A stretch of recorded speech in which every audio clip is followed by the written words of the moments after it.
So this is Hoathly Farm that KWT bought about a year ago, 140 acres of arable land, grade 3 arable land, that we're looking to progressively revert back to the kind of wooded, hedged, meadowy habitat that would have once been here.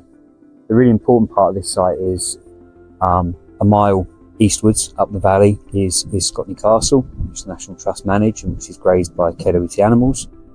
And then behind us to the west runs about 3 miles of land that we now have an opportunity to also acquire and add to Hoathly Farm. And that would provide us with a contiguous area of wilded landscape stretching across the Kent-Sussex border, joining up with Lamberhurst onto Bewl Water. So areas like this sit in a landscape that is a really interesting landscape. As you can see, there are hedges, there are woods, there are still these remnant areas of what was once here. But these arable areas in between, they are little deserts for wildlife. This is grade 3 agricultural land. It's not particularly productive land. And so it's hard to farm. It's hard to get good crop off it.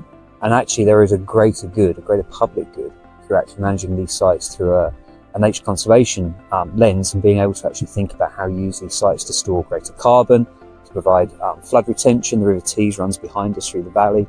There's all sorts of opportunities here to do more and to buffer Hoathly in the landscape and begin to connect it up with other projects in this area.